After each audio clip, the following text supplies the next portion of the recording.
Kannappa cinema കണ്ടു. അപ്പോൾ അതിനെക്കുറിച്ചുള്ള എൻ്റെ അഭിപ്രായത്തിലേക്ക് കടക്കുകയാണ്. അപ്പോൾ ഈ സിനിമയിലെ ഹീറോ കണ്ണപ്പയായിട്ട് വേഷം ഇട്ടിരിക്കുന്നത് വിഷ്ണു മഞ്ജു ആണ്. കക്ഷി തന്നെയാണ് ഈ സിനിമയുടെ കഥയും അതേപോലെ തിരക്കഥയും എഴുതിയിരിക്കുന്നത്. പിന്നെ പുള്ളിയോടൊപ്പം കുറച്ച് കൂട്ടാളികളുമുണ്ട്. എന്നാലും മെയിനായിട്ട് തിരക്കഥ ഒരുക്കിയിരിക്കുന്നത് ഹീറോ ആയ വിഷ്ണു മഞ്ജു തന്നെയാണ്. അപ്പോൾ തിരുപ്പതിക്കടുത്തുള്ള കാളഹസ്തി ക്ഷേത്രത്തിലെ ചരിത്ര വിശ്വാസങ്ങളെ അടിസ്ഥാനപ്പെടുത്തിക്കൊണ്ട് സാങ്കല്പികമായിട്ട് എടുത്തിരിക്കുന്ന സിനിമയാണ് ഇതെന്നാണ് ഈ സിനിമയുടെ ആദ്യം തന്നെ എഴുതി കാണിക്കുന്നത്. അപ്പോൾ കഥ സാങ്കല്പികമാണ്, പക്ഷേ ചരിത്ര വിശ്വാസങ്ങളെ ഉൾക്കൊള്ളിച്ചിട്ടുമുണ്ട്. ഇനി ഈ സിനിമയിലെ കഥാപാത്രങ്ങളെക്കുറിച്ച് പറയാം. ആദ്യം തന്നെ അക്ഷയകുമാർ. കക്ഷിക്ക് എപ്പോഴും ഒരു പ്രസന്നമായ ഒരു പുഞ്ചിരി ഉണ്ടല്ലോ. ആ പുഞ്ചിരി കണ്ടിട്ട് തന്നെ ആയിരിക്കും അദ്ദേഹത്തെ ഇതിലെ ആ പ്രധാന കഥാപാത്രത്തിൻ്റെ റോള് കൊടുത്തിരിക്കുന്നതെന്ന് ഞാൻ കരുതുന്നു. പരമശിവനായിട്ടാണ് ഇതിൽ അക്ഷയകുമാർ അഭിനയിച്ചിരിക്കുന്നത്. ആ ഒരു കഥാപാത്രത്തിൻ്റെ ആ വേഷത്തിലും അദ്ദേഹത്തിൻ്റെ ആ ഒരു നിറഞ്ഞ പുഞ്ചിരിയിലും ആ ഡയലോഗിലും ശരിക്ക് അദ്ദേഹം പരമശിവൻ്റെ ഒരു പ്രതിരൂപം പോലെ തന്നെ സിനിമയിൽ നമുക്ക് അദ്ദേഹത്തിൻ്റെ അഭിനയത്തെ ആസ്വദിക്കാൻ കഴിയുന്നുണ്ട്. അതായത് അക്ഷയകുമാറിൻ്റെ റോള് നന്നായിട്ടുണ്ട്. അതേപോലെ കാജൽ അഗർവാൾക്ക് ഇതിൽ പാർവതിയുടെ വേഷമാണ്. അത് പിന്നെ ഡയലോഗ് കാര്യങ്ങളായിട്ട് അങ്ങനെ പോകുന്നെങ്കിലും അക്ഷയകുമാർ നന്നായിട്ടുണ്ട്. പിന്നെ ലാലേട്ടൻ.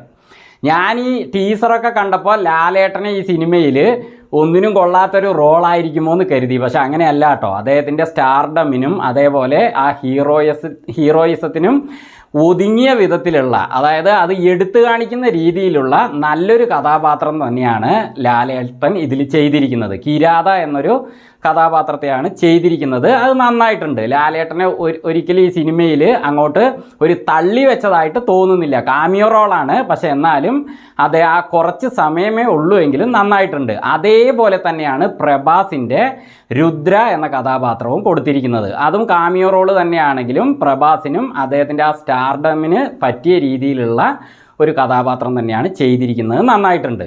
പിന്നെ ഇതിൽ ഹീറോ ആയി കണ്ണപ്പയായിട്ട് അഭിനയിച്ച വിഷ്ണു മഞ്ജു.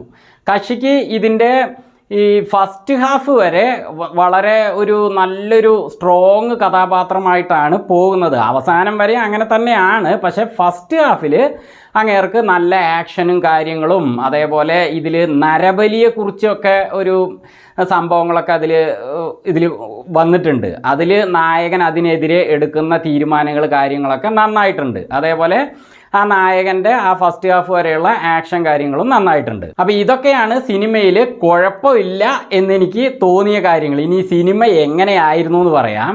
ഇതിൽ ശരിക്ക് ബാഹുബലി ഉണ്ടല്ലോ, അതിലെ കുറേ സാധനങ്ങൾ അങ്ങനെ കട്ടെടുത്ത് വെച്ചിട്ടുണ്ട്. എന്തിനാ അതിൻ്റെ ആവശ്യം? ഈ സിനിമയ്ക്ക് വേണ്ടിയിട്ട് പ്രത്യേകിച്ച് കാര്യങ്ങൾ ചെയ്താൽ പോരെ.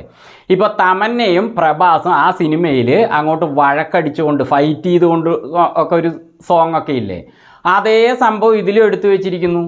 എന്തിനാ അങ്ങനെ? ഇതിലെ ഹീറോയിൻ്റെ പേര് പ്രീതി മുകുന്ദനും മറ്റേ ബാഹുബലിയിലെ തമന്നയെ കാണുന്ന പോലെ തന്നെ നമുക്ക് തോന്നിപ്പോവാണ്. കാരണം എന്താണെന്ന് വെച്ചാൽ ആ കഥാപാത്രത്തെ അങ്ങനെ വലിച്ചിതിലിട്ട പോലെയുണ്ട് ആ സംഭവങ്ങളൊക്കെ. പിന്നെ അതേപോലെ തന്നെ ബാഹുബലിയത്തെ മറ്റൊരു വലിയൊരു സംഭവത്തെ അങ്ങനെ എടുത്തിട്ടിരിക്കുകയാണ്. ഇതിലെ കഥയൊക്കെ വേറെയാണ് എങ്കിലും അതിലെ പോലെ തന്നെയുണ്ട്. അതിൽ കാളകേയൻ എന്ന ഒരു കഥാപാത്രം ഉണ്ടല്ലോ ബാഹുബലിയിൽ.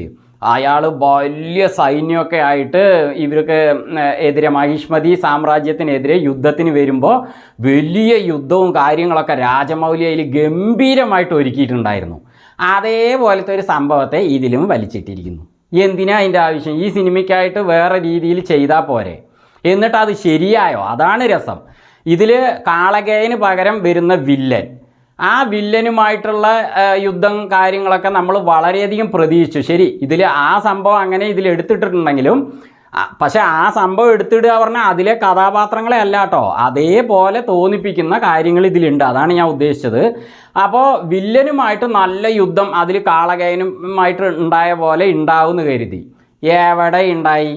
സിനിമയിൽ ആ ഒരു സംഭവം എത്തിയതും തന്നെ ഇതിൽ വിഷ്ണു മഞ്ജു വലിയൊരു സൈന്യം ഗ്രാഫിക്സിലൊക്കെയാണ് ഇവർ കാണിക്കുന്നത്. അത്ര വലിയ ആളുകളൊന്നും ഇതിൽ ബാഹുബലിയിലുള്ള പോലെയൊന്നും കാണിക്കുന്നില്ല. അതേപോലെ വരുന്നതെന്നൊക്കെ പറയുന്നുണ്ട്, ലക്ഷക്കണക്കിന് പടയാളി, അങ്ങനെയൊന്നും ഇതിൽ വന്നിട്ടില്ല. കുറച്ച് ഒരു 100-200 പേരൊക്കെ നിൽക്കുന്ന പോലെ കാണിക്കുന്നുള്ളൂ. എന്നാലും അത് സഹിക്കാം. പക്ഷേ ആ യുദ്ധം നന്നാകണ്ടേ. ഇതിൽ വിഷ്ണു മഞ്ജു, അതായത് ഇതിലെ കണ്ണപ്പ കഥാപാത്രം ഒറ്റയ്ക്കാണ് ഈ ഒരു സൈന്യത്തിൻ്റെ അടുത്തേക്ക് വരുന്നത്.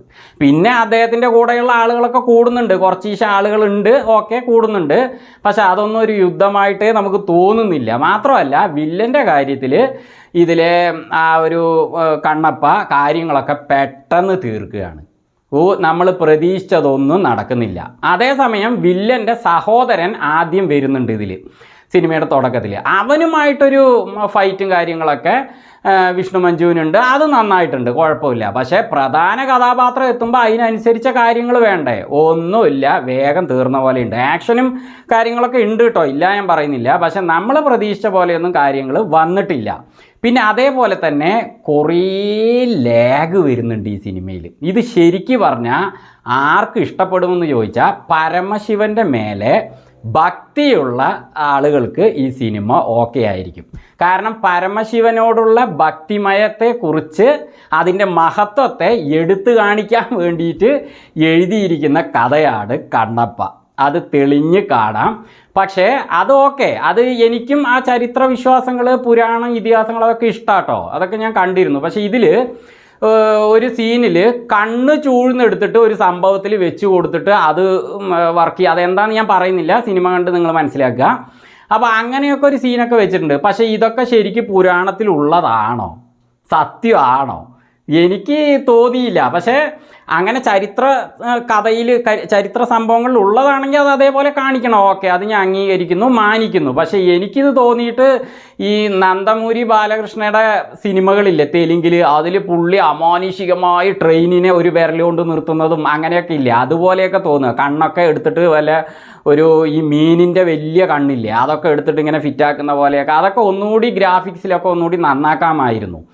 അപ്പോൾ സിനിമയുടെ ഫസ്റ്റ് ഹാഫ് കുഴപ്പമില്ലെങ്കിൽ സെക്കൻഡ് ഹാഫൊക്കെ നല്ല ലാഗ് ഉണ്ട്. പക്ഷെ അതേസമയം ഈ ചരിത്രപരമായ കാര്യങ്ങളൊക്കെ, ആ പുരാണ കാര്യങ്ങളൊക്കെ കാണാൻ രസമുണ്ട് കേട്ടോ, ഇല്ല എന്ന് പറയാൻ പറ്റില്ല. പക്ഷെ എന്നാലും സാധാരണ ഇതിനെക്കുറിച്ചൊന്നും അറിയാത്തൊരു വ്യക്തി കാണുമ്പോൾ ഭയങ്കര ലാഗായിട്ടേ തോന്നുള്ളൂ. അവസാനമൊക്കെ കൊണ്ടുപോയിട്ട് കുറേ നേരം സെൻറ്റിമെൻ്റായിട്ട് ഇങ്ങനെ കാണിച്ചുകൊണ്ടേയിരിക്കുകയാണ്. അതൊക്കെ ഒന്ന് ചുരുക്കാമെന്ന് തോന്നി. അപ്പോൾ ഈ സിനിമ എല്ലാവർക്കും ഇഷ്ടപ്പെടുമോ എന്ന് ചോദിച്ചാൽ എൻ്റെ അഭിപ്രായത്തിൽ ഇല്ല എന്ന് തന്നെ എനിക്ക് പറയാൻ കഴിയും. എൻ്റെ അഭിപ്രായം കേട്ടോ. എനിക്ക് പിന്നെ ഞാൻ നേരത്തെ പറഞ്ഞില്ലേ, ആ സംഭവങ്ങളൊക്കെ കുഴപ്പമില്ല എന്ന് തോന്നി. എന്നാലും സിനിമയിൽ കുറേ കാര്യങ്ങൾ വേറെ സിനിമയിൽ നിന്ന് എടുത്ത് ഇട്ട പോലെ തോന്നിയതുകൊണ്ടും, അതേപോലെ ഇതിലെ ഗ്രാഫിക്സിൻ്റെയൊക്കെ പോരായ്മകൾ അവിടെ ഉണ്ട്. പിന്നെ ഇതിൽ ചിലന്തി, അതേപോലെ ആന കാര്യങ്ങളൊക്കെ വരുന്നുണ്ട്, അതൊക്കെ കുഴപ്പമില്ല, അത്യാവശ്യം നന്നായിരുന്നു. പക്ഷെ എന്നാലും സിനിമയിൽ ഭയങ്കര ലാഗാണ് ഫീൽ ചെയ്യുന്നത്. പിന്നെ എനിക്ക് പുരാണങ്ങൾ കാര്യങ്ങളൊക്കെ ഇഷ്ടമുള്ള ആളാണ്, അതുകൊണ്ട് എനിക്ക് ആ ഭാഗങ്ങളൊക്കെ കുഴപ്പമില്ല എന്ന് തോന്നി. എന്നാലും ടോട്ടലി ഈ സിനിമയെക്കുറിച്ച് പറയുകയാണെങ്കിൽ ഒരു ആവറേജ് പടം.